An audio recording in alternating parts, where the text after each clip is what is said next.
Hi, everyone. You're welcome to the panel session, African Women in Tech, who are innovating to break barriers. And with me on this panel, my name is Bonita, Beatrice Nanziri. I'm the founder of AfriGal Tech. We are creating a smartphone-based sickle cell diagnostic tool for low resource areas. And on my panel are four powerhouses. We have Temie, who's the founder and CEO of the LifeBank in Nigeria. We have Dr. Cathy Mwangi, who is the founder and CEO of mHealth Kenya. We have Nneile Nkholise, who's the co-founder of iMed Tech in South Africa. We have Nekesa Ware, who's the director of strategy, AfriLabs in Kenya. I've only given a brief of their bios. If you'd like to know more about the amazing work they've done in this space, you can head over to the conference page.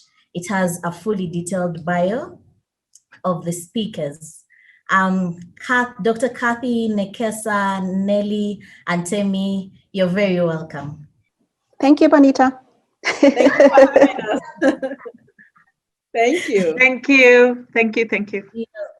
Okay, so basically we are going to share about how you've been able to break the barriers, how you've faced these challenges that exist in the innovation space with a special focus on Africa. So the first questions I'm going to put forward, I would request each one of us to put through a response in 2 to 3 minutes. And the first question is going to be, as women who are excelling in formerly, traditionally male-dominated fields, what barriers have you had to face, and what barriers have you overcome to earn your seat at the table? How has this influenced your approach to innovation?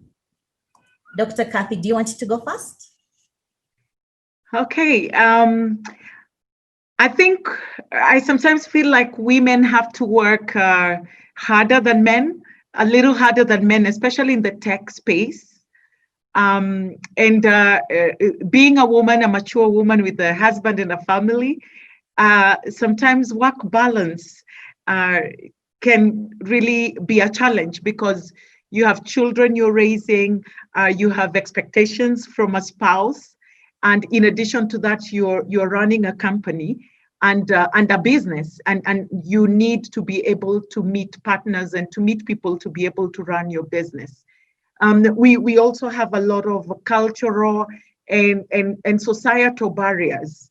And most of the time, living in Africa and specifically living in Kenya, a lot of the men find it easy meeting in the evenings at the golf course and to discuss business. And Cathy, here I am trying to look for business, but the people I want to meet who are in this space are meeting in the evening.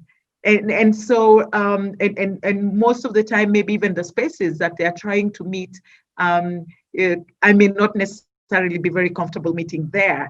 So, those are some of the things, depending on where you live, culture, societal expectations, and balancing work life and family. But what happens is that I think the way I've overcome that is just plan better and have conversations with family so that they know what you're doing and what your expectations are. But most importantly, when you're working in this kind of environment where some of the big tech gurus are men, and some of them very intimidating and influential, on a light note, I then go and meet them in 6-inch heels. That seems to raise my self-esteem a little bit. And I feel like I belong. But barriers will always be there. For women, we just have to be a little bit stronger.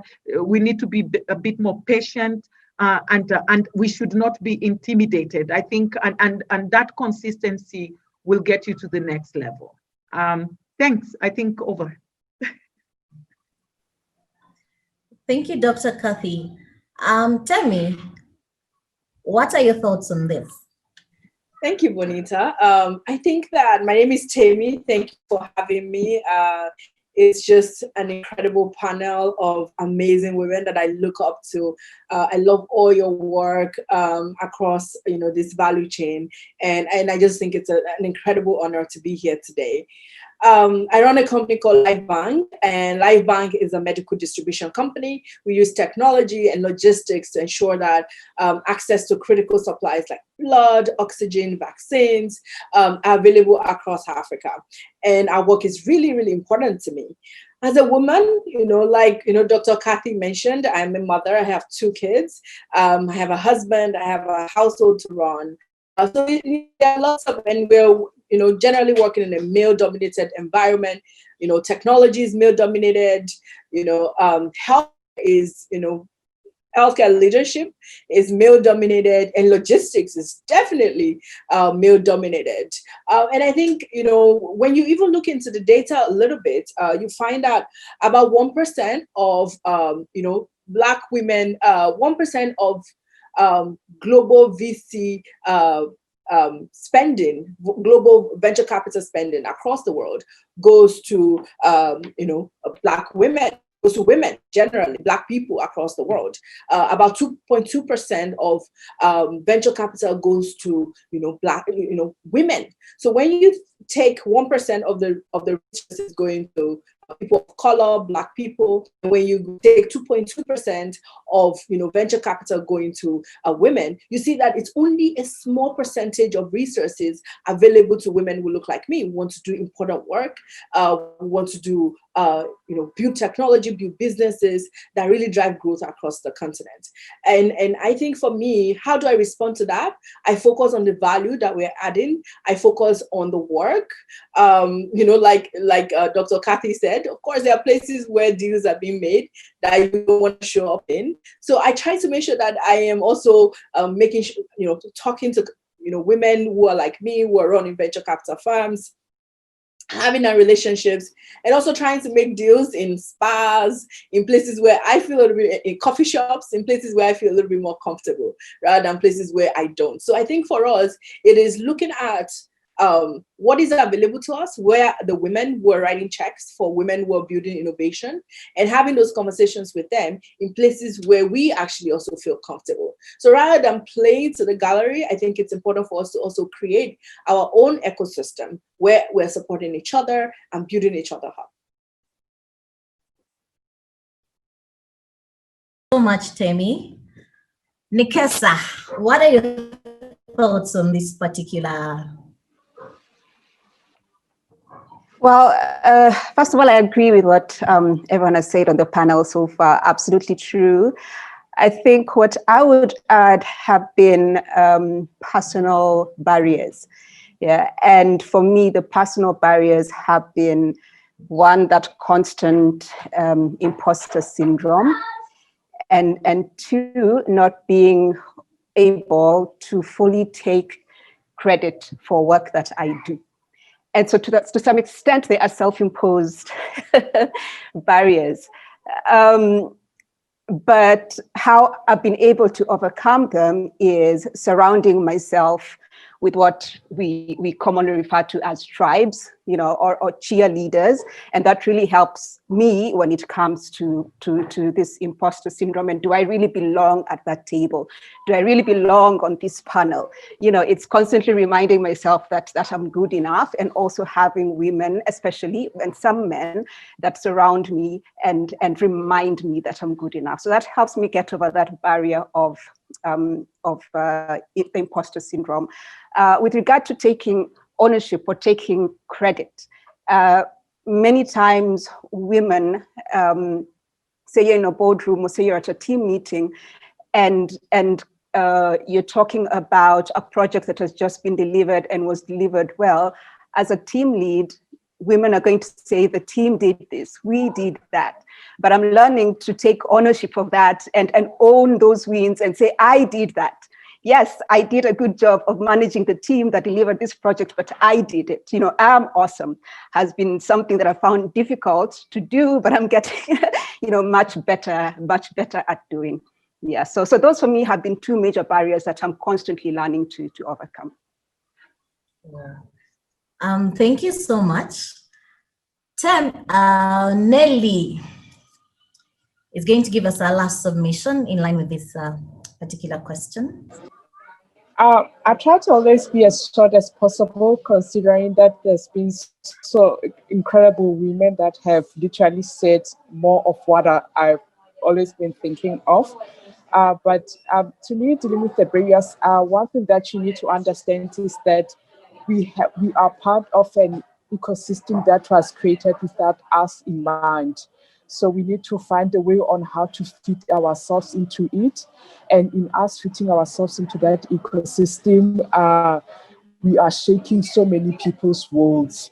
Literally, there's so many people who have never experienced people like us, who don't know how to relate to people like us. And now they are made to relate to people like us. So how I've always tried to manage the challenges within and the barriers that I come across is that I've been given the most important opportunity to teach people who are different from me, for them to realize that they're as equal as I am. I've been given an opportunity to reach out to them, because if I don't reach out to them, they're never going to reach out to me. And it's the hardest task that women like us need to take right now, for us to build a foundation for the next generation of women who are going to be in the same ecosystem as I am. Typical example, how men in the tech space relate with each other. I mean, the conversations they have, they are designed purely to relate to men. And if you are a woman, you have different challenges. You never fit into their conversations. So once in a while, they need to pause and say, oh, but yeah, you are a woman, you are part of the conversation. So it's always those moments when I realize that I have the greatest task to teach them. And I've been happy enough that I have a lot of men who have reached out to me to say that, you know what, I have a Black woman in my team, or I have a young woman in my team. How do I relate to them? How do I deliver work to them so that they can realize that they are their best, and they shouldn't feel that I'm undermining them, or they shouldn't believe that they are not, they can't fulfill their own potential.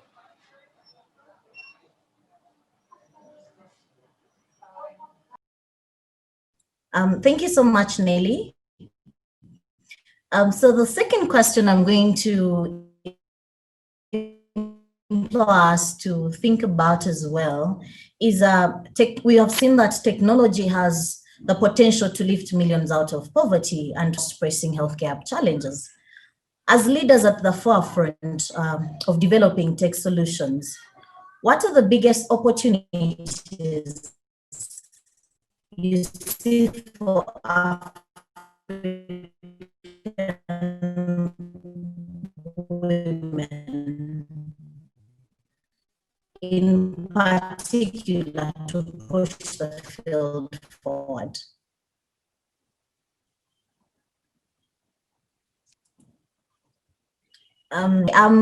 Let me repeat the question. So we have seen that technology has amazing potential to lift millions of people out of poverty and to also provide solutions to some of Africa's most pressing health challenges.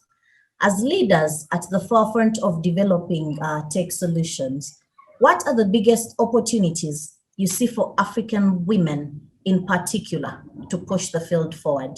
In this case, the field of tech solutions for health.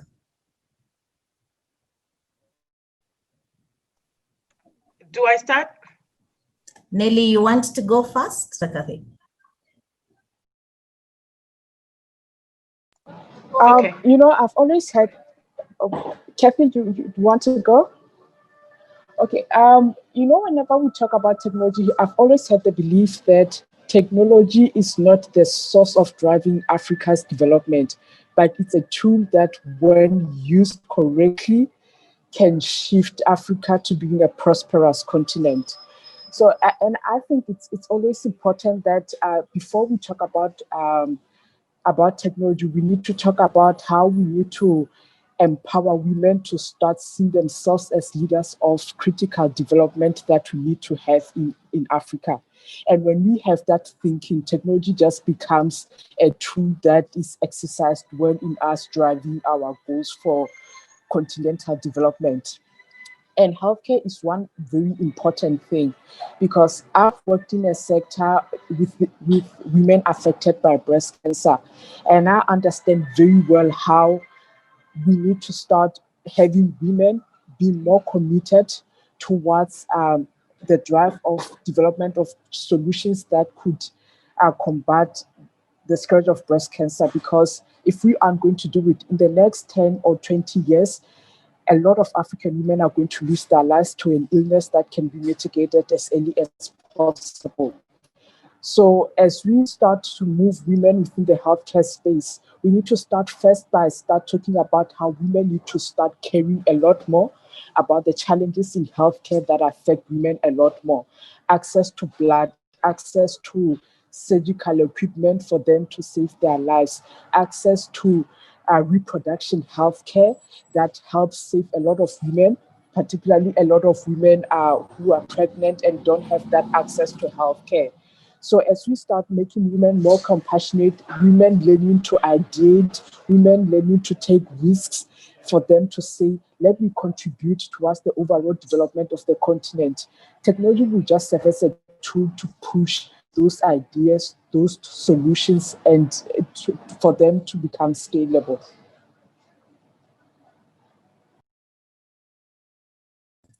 Thank you, Nneile. Dr. Cathy, you wanted to share something? Sorry. Yeah. I think the one thing I love about digital tech, any digital innovations, they don't have gender. And it's not like you go to the store and you find a pair of shoes and you know these are made for a woman and these are made for a man, and same thing with all kinds of other things. When it comes to tech, it doesn't matter. When it goes out there to the market, nobody will know whether it was female or male. And I think for us, that should encourage us. That when people are actually surprised that there's this really great innovation with huge impact, only to come and learn that it was a female-owned business that actually developed that. And so I feel like that should encourage us women to do more and work on being impactful, rather than just developing technology just to develop, but looking at being impactful. So one of the things that I feel that we need to be conscious, and especially as leaders in tech, is to start engaging girls at a very young age. So as they grow, and even from school at a very young age, as they grow knowing that this is not space for just boys, or it's not just space for young men. It is space for everybody, and giving examples of people who've succeeded. We've seen people who are consciously engaging girls in tech. In Kenya, we have an organization called Akira Chicks, and they train women and prepare women for the tech space. We've seen organizations like Safaricom that is got groups for women in tech, consciously bringing women together and encouraging them to get into tech. And one of the things as an employer I have done is to consciously look at the percentage of women that I'm even recruiting. There was a time all I had was male techies. But we know that there are women out there developing. So the only way we will be able to continue lifting women is to speak about it and encourage them to get into the tech space and be loud about it. And so when you develop an impactful solution, talk about it. Let people know it was made by a woman. And I think that will encourage more and more people to do it. Over. Thank you, Dr. Cathy. Temie, what are your thoughts on this? Thank you so much, Bonita. I think that when we look at, I as Dr. Cathy was speaking and Nneile was speaking, and I was thinking about what has COVID taught us about the world, about health systems and about healthcare, about global health. I think that the lesson that I have personally gotten from this COVID-19 pandemic is the necessity to solve local problems by local people who are on the ground. I mean, when you can't travel all over the world immediately, it is people who are on the ground that will have that responsibility of local problems. I think that COVID-19 has shown us why we need to build sustainable health systems. We need to build health systems that are flexible, agile, and sustainable and can reach the last mile. We know that we need to personalize healthcare more. We need to be patient-focused and people-centered in healthcare, in global health.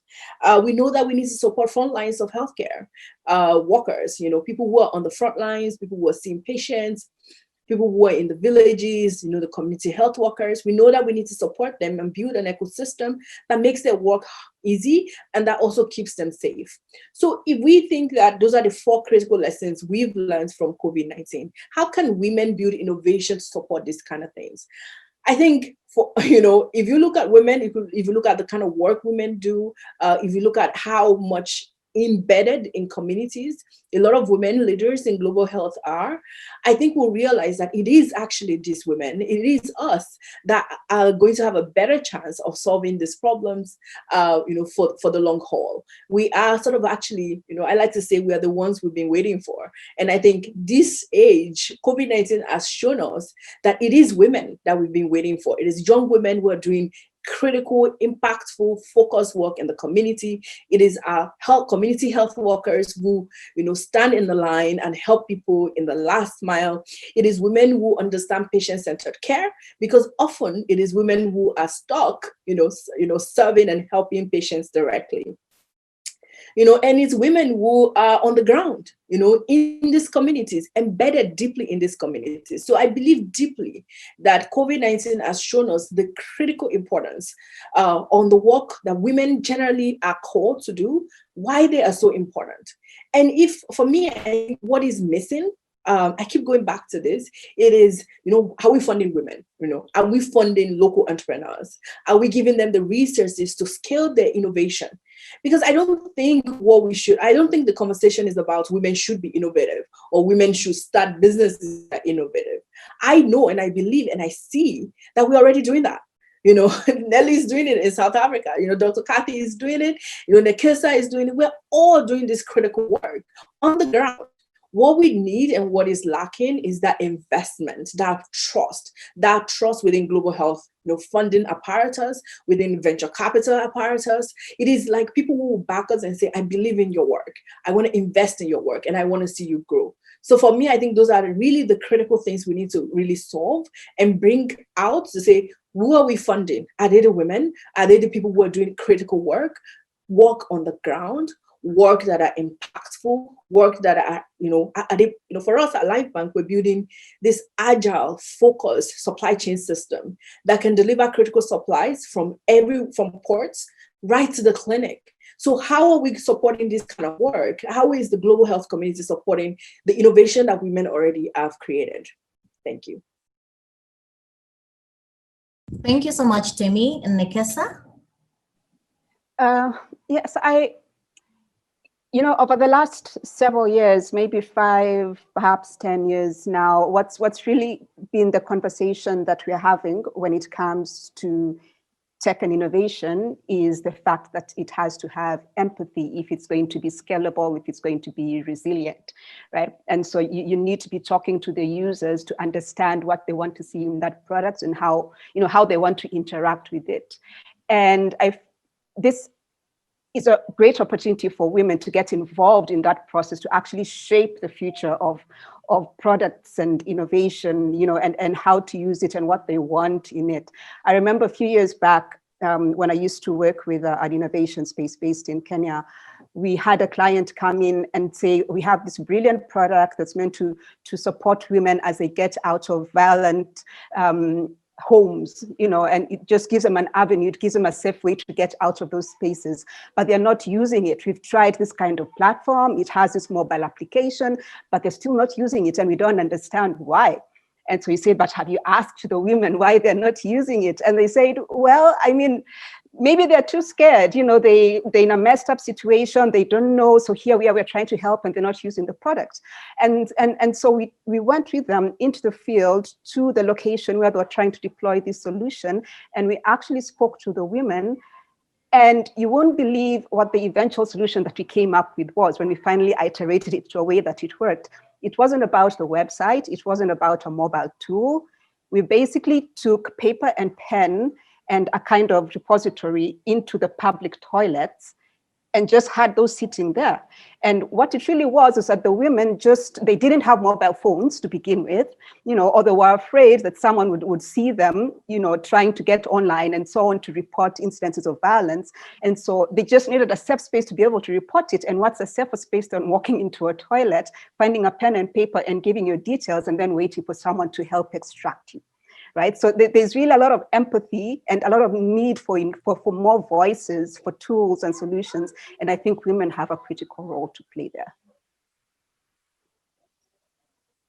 Thank you so much, Nekesa. So things I've had stand out. I've heard about imposter syndrome. I've heard about people giving advice on how we can be able to get out of the imposter syndrome. I've heard something about be loud about what you're doing. We are the ones that we have been waiting for. Simply put, we are our own saviors, so we need to get up there and get work done.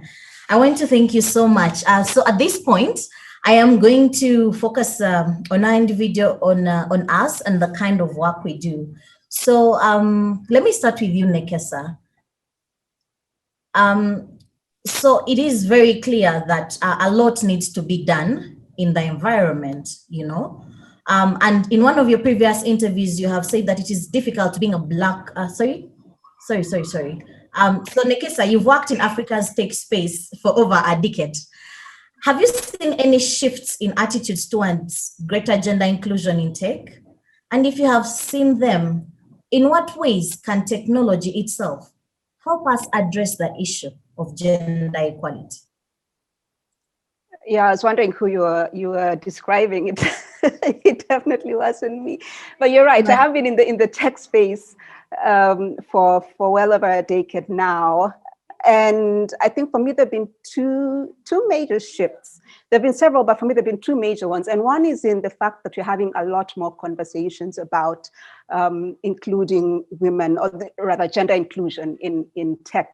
And the reason why this is important for me is because if we're having more conversation about it, if more people are expressing what their opinions about it, then that suggests that there's still more to do and that we can do better. And so for me, that's a major shift compared to a time when we were afraid to speak, or there's no one was listening, or no one really addressed this as an issue that we needed to pay attention to. So why that's important when you have a lot of people having this conversation is that when you move away from the conversations, you then begin to kind of shape solutions. And for me, that has been the next major shift, the fact that now we're developing solutions to kind of address all these issues that we've been talking about. And for me, I'm seeing the bigger solutions coming in more inclusive, in more spaces. And the spaces are taking different forms. It's in physical spaces, it's in digital spaces, and so on. In Kenya, we have a space, it's called Kayana, and it's exclusively for women entrepreneurs and offers them business support services. So that's an example of a physical space coming out of the need for more gender inclusion. When you think about digital spaces, there's things like the Africa Women in Tech, and I think they've had an almost year-long campaign just talking about the work that women in tech are doing and why we should be paying attention to that work. And it's really been focused on women across the continent. It's brilliant. There's also lots of women in tech groups. I'm sure everyone here is on some form of women in tech WhatsApp group and so on. And those also really help to support us. There's also women investors groups as well. And many of those are focused, many of those women are really looking at engaging other women in tech and supporting them financially. And so those are digital spaces. And then you also have now large corporates, and I think someone on the panel spoke about this as well. There's large corporates that now have spaces for women to get more involved. And this is taking the shape of opportunities. So Safaricom, for example, have a quarter opportunities or procurement that must go specifically to women. And I think this is a group that one of the panelists was speaking about. They mentor women, get them enrolled onto their platform, and then where the opportunities avail themselves, these opportunities become available to the women first. And so those spaces, they're becoming more by the day, thank goodness, and they're very supportive to women. So for me, that's the second major shift. But the interesting thing that's happening as all this is happening as well is that you're having great conversations being had, and very hard conversations. And so, for example, one hard conversation that we're having a lot now is the fact that we need to speak up about the work that we're doing. Many times as women, we tend to say, oh, but I thought my work would speak for itself. It's such brilliant work. Obviously, people will see it. And since they know that I'm the face and the hands behind it, then they'll begin to appreciate me. But work doesn't speak for itself. We have to speak for ourselves. So encouraging ourselves to have those kinds of conversations, again, those hard conversations that kind of take us out of our comfort zone, is a major shift that's we're having now. And maybe perhaps the most exciting one for me is what seems like a code of conduct that we're kind of developing as we go along. And so, for example, if you're invited to a panel as a woman and you can't make it, what the code of conduct says is you have to replace yourself with another woman. You should say, I can't make it, but here are 3 other women who would be great for this panel. Or I think another one that I really love is if you're sitting in the same meeting as another woman and you can see they're constantly being interrupted, then it's your place to say, no, wait, but I think Nekesa was trying to say something, and just be there for each other. So there's this code of conduct that's being developed as we go along. Now, with reference to tech, I think someone said it already, tech is a tool. And so it's really for us to do what we will with it. And the opportunities, again, are endless. And so perhaps one of the things that tech gives us the opportunity to do is telling stories. Perhaps in telling most stories about women in tech or women in business, women innovators, then you have a lot more other women, more younger women, wanting to get into those spaces as well. So maybe tech is the tool that allows us to do that. Right now, we make decisions not just on emotion, but mostly on data. So maybe using tech as a tool for how do we surface this data about why it's important to include women. Maybe that's another way that tech helps us to deliver that. But then finally, there are a lot of programs that are coming up now, and they're focused on getting a lot more women involved in tech. Akira Chicks has already been mentioned on this panel, and there's several more. A lot of women are doing incredible business, but perhaps what they need is for tech to use as a tool to advance those businesses. So perhaps tech becomes the thing that moves their businesses from offline to online. Maybe what they need is an e-commerce platform. Maybe what they need is something that automates some of their processes so they can focus more on other operational stuff within their business. So tech is really it's our toy to play around with, and the opportunities are endless. Over. Well, thank you so much. So I've had your conversation move around decision-based systems, whereby instead of just coming up with all these things, you need to make decisions based on data, and tech is a critical tool in helping us, collect this data, put it together, create all these analytics that people can look at and are able to make decisions. Thank you so much, Nekesa. So Nneile.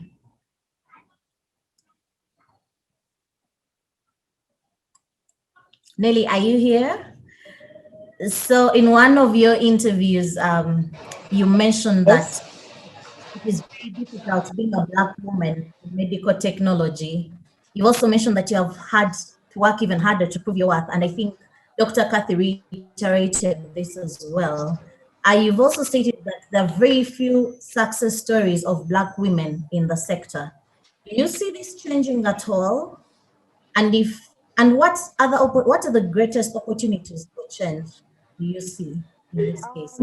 I truly believe that it's changing so much, because when I started in this space, there were quite a few of us, and I'm starting to see quite a number of women, young from university, taking the risk to say that I'll get into entrepreneurship, tech entrepreneurship. I also see some moving out of corporate to get into tech entrepreneurship. But when I said that the world is very lonely in the tech space when you are a Black woman, is that you carry the weight of all other women on your shoulders. So I used to always make a joke to say that a man could stand on stage and make a mistake. He would be, oh, that guy made a mistake, would forget about him. But as an African woman, Black woman, standing on stage and making a mistake, that would be used as a blueprint to judge all the other women that come. Like, oh, yeah, remember there was also another woman who came and did the same thing. Please don't do the same thing. So it's more of we are just, when whatever we do, we carry the burden of the other women that are going to come after us. So that's why I always say we need to work harder than the hardest working men in the room, because our successes are not for ourselves only. They are for the other women that are going to enter the same room that you've entered, stand on the same stage that you've entered. So let's leave something that allows people to look at them with more respect and more appreciation. And it's a burden and also a blessing of being a Black woman in the tech space at the moment, not just being a Black woman, being a woman in the tech space at the moment. And what do you see as the greatest opportunities for change? I mean, the greatest opportunities for change is that I see it a lot in South Africa that we have a lot of corporate, we have investors that have put they have their focus on women. I mean, even the Black Lives Matter movement has made shifted people's thinking to start saying, let's look at Black women a lot more. How do we build systems in place? How do we build communities that help build Black women, that help support Black women, especially in the tech space?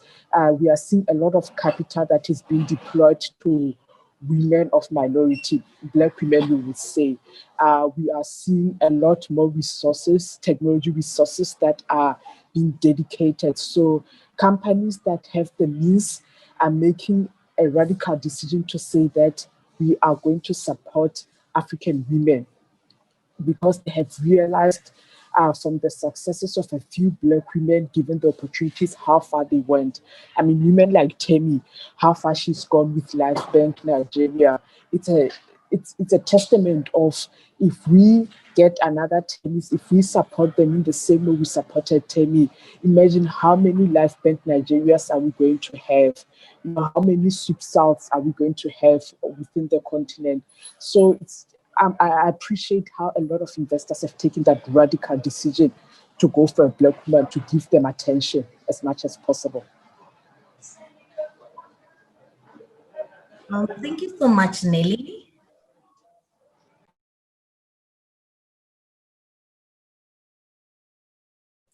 Temie, so what basically LifeBank is doing is innovating and finding means to deliver essential supplies to health centers. Do you think that Africa's limited infrastructure network has in some way sparked the kind of innovation we are seeing on the continent? And if yes, if it is sparking innovation, how is it doing this? Right. Thank you so much, Bonita. That's an interesting question. I think that, you know, generally the way that I sort of like come to this work is that any problem that we have on the continent is an opportunity. I like to see that, you know, when I see something not working well, I get excited because I know that's a chance to solve it. That's a chance to build something and build it well from scratch. So yes, absolutely. You know, to your question, lack of infrastructure, lack of health system infrastructure, lack of supply chain infrastructure really has led to the birth of LifeBank. You know, I come to this work because I'm incredibly passionate about maternal health care. Specifically, you know, I've always believed that we need to ensure that no African woman dies from maternal death without actual cause. If you can save every woman who dies from maternal death, then we should.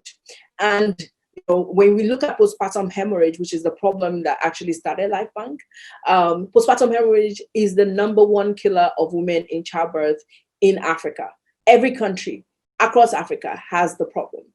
And when we think about why is that the case, it is simply because it's not because African women have some sort of genetic, problem that's why they, more susceptible to postpartum hemorrhage. It's simply a systems failure, because 8 out of 10 women who die of postpartum hemorrhage could be saved if blood was available in the hospital where they were delivering. You look at oxygen, it's the same thing. You look at vaccines, you look at medical supplies, you look at PPEs. We saw the issues that we all faced during COVID-19, where we were looking for test kits, we're looking for, personal protective equipment, etc. So I think for me, lack of infrastructure is a major problem that has caused, a lot of lives. It has killed quite a lot of people across the continent, specifically women. When we think about postpartum hemorrhage. And I think that this is an opportunity for us to build a supply chain for the entire continent that is agile, that is strong, that is patient-focused, and that is sustainable, and that is localized. And I think that's really, really critical, which is the work we're trying to do at LifeBank. We started in Nigeria. We grew across Nigeria, and we have now launched in Kenya. Our goal is to continue, launching in every country across the continent and solving this problem at scale. And what do we do at LifeBank? Simple. Whenever someone is delivering a baby and they need blood, the blood will be in the hospital when they need it. That is our promise. Whenever someone needs oxygen and they're in the hospital, the oxygen will get to them in the right condition and quickly. And how are we doing that? We're using technology to build that soft infrastructure. So, use data, match data from suppliers to the demand. That is technology. That is infrastructure. But we're using soft tools rather than, building bridges and, those are important too. But rather than building roads and building bridges, we're building bridges with data. And we're building that infrastructure, that soft infrastructure that should power this and that will power the supply chain across Africa. Thank you so much, Temie. And when you talk about blood, I do a lot of work in the sickle cell field. And most of those people usually require, they require transfusions every now and then. And it's a very big problem here. I think we should explore about having LifeBank in Uganda. Absolutely. I started my career in Uganda in Mbarara. While I was working, I worked for about a year in Mbarara, and I definitely, I love Uganda. So let's talk after this call, to see how we can make that happen. Thank you so much. And last, Dr. Cathy,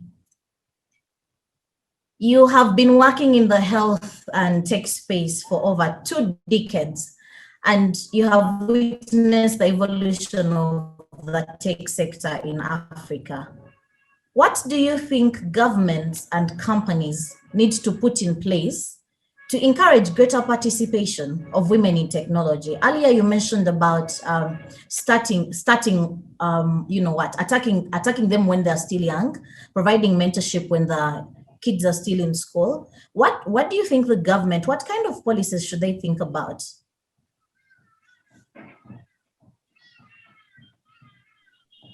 Thank you.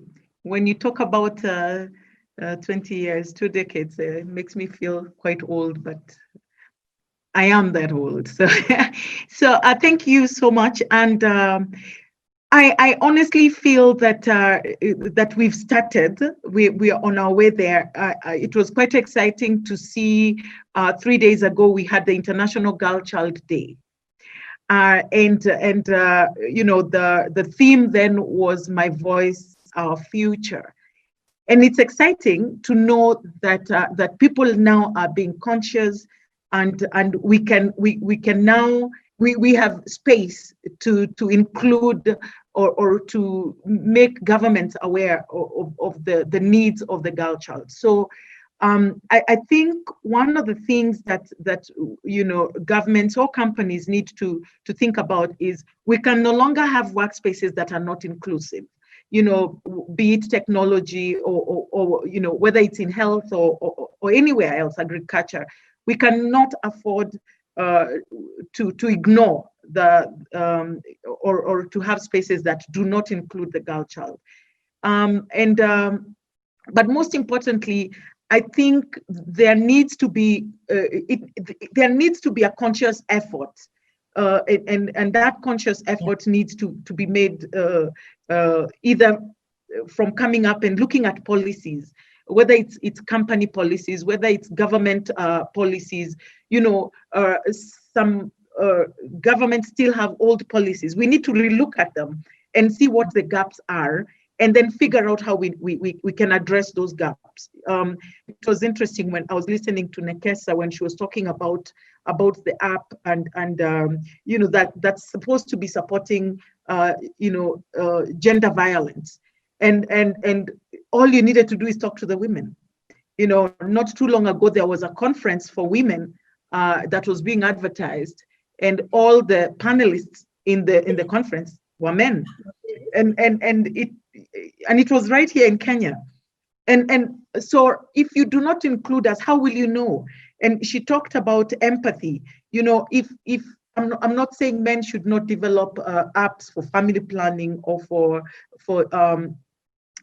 you know, gender-based violence, but I feel that if you include the women, there is something to do with empathy, and we tend to look at things slightly different. And so we need to include women when it comes to decision making. We need to include women when it comes to policies, and especially policies that affect us.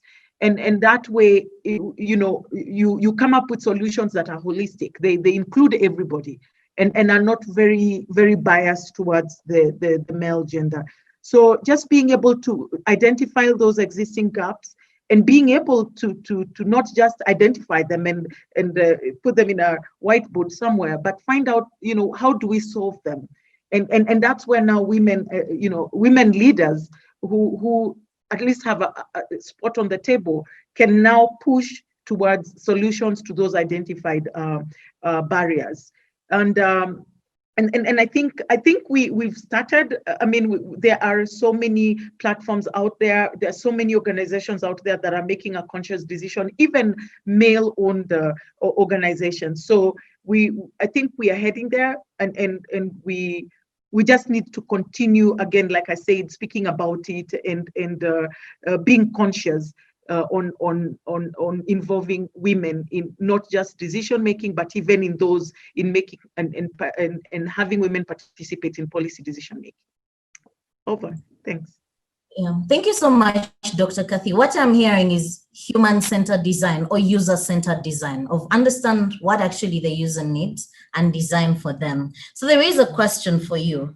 You said something about putting yourself in spaces where you can make deals with the people who matter. How do you think women can begin to create these spaces for other women in tech? If you could answer this in a minute or two, that would be amazing. All right.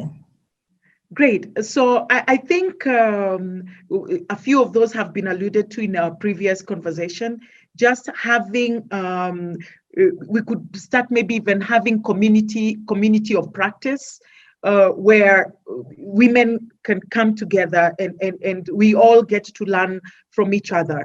You know, one of the things that you've seen over time is, like in Kenya, penetration rate for phones is really wide, and in there are women. So how do we come up with tools that really support women? It doesn't matter what they do. In health, I work very closely, you know, with community health workers, you know, and a big percentage, just from my anecdotal data, a big percentage of women in community health, I mean, a big percentage of healthcare workers, community healthcare workers, are women.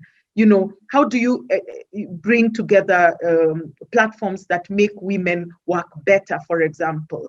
And one of the things that I really appreciate for COVID was that women have gotten to spend more time at home, and now you're measured not by but the time, your physical time, but you're measured by your output.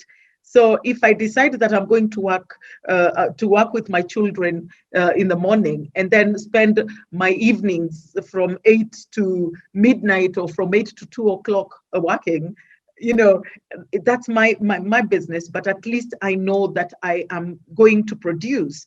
And as an entrepreneur in the space, it's become affordable. Operations are cheaper because we don't have to worry too much about the physical space. So I think we in the health space, there are a lot of opportunities, and I'm excited about where we're headed. Over. Okay. Yeah, thank you so much, Dr. Cathy. So a question for Temie. Please, we have only 5 minutes left, so I'm going to request that you use 2 minutes. Temie, you mentioned what is the barrier to funding? You mentioned something along there being few women in the space. What do you think is the barrier to this funding? Could it be a lack of connection to the funders, or are people biased in what gets funded? I think that it's a little bit of everything, right? I think that generally, people, human psychology, people want to fund someone they know. They want to fund someone that looks like them. So I think part of what we want to do, like if I had a checkbook, I'm going to fund Nekesa's work. I'm going to fund Nneile's work, because I see myself in them. So naturally, I trust in their capacity to execute generally. So I think what we need is more representation in who is funding critical work in global health.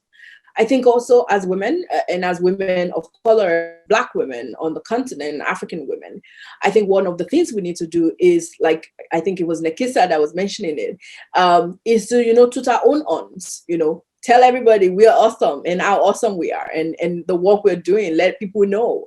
Part of the reasons why I, love this kind of conversation and this kind of panel is I get to know different kind of women doing amazing things, knowing what Cathy is doing, getting to know what Nekesa is doing and reconnecting with what Nneile is doing. And I think for me, and what you're doing, Bonita.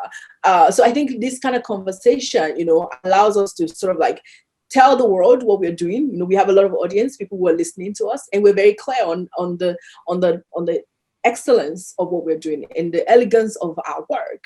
And I think when we have this kind of opportunities to amplify ourselves, amplify each other, and then also amplify what we are doing, that would give people who have the capacity to fund our work, venture capital, private equity, patient capital, people with grants, that would give them the opportunity to see what we're doing and maybe like jump on the train with us. Say, I will back this person. I think Temie can pull it off. I think Cathy can do it. I think Nekesa is doing already. And I think Nneile is amazing. I think Bonita is amazing. And I think for me, those are the two critical things. One, making sure that there is additional representation of people who look like us on the table when checks have been written, when opportunities have been granted. And I think the flip side of that is ensuring that we are telling our story and we are tooting our own horn and we are having this global conversation and saying, yes, this is what we're doing. We're African women. We're really critical in building resiliency in global health projects. This is how we're doing it, and asking for people to back us. Whoa. I do not know what to say because there is a lot of wisdom and knowledge that has been shared in this conversation. Dr. Cathy, Nekesa, Nneile, Temie, it was an absolute honor for me to be part of this, to moderate this panel. Personally, I'm very big on digital health. I am an innovator. I have a registered patent in the US and in Uganda. And these are some of the things that I struggle with. These are some of the things that I think a lot of young women like me who aspire to be like me are struggling with. And getting on the table, I think Nekesa has constantly mentioned about the fact that we are now having those conversations and understanding that we can do better. Thank you so much.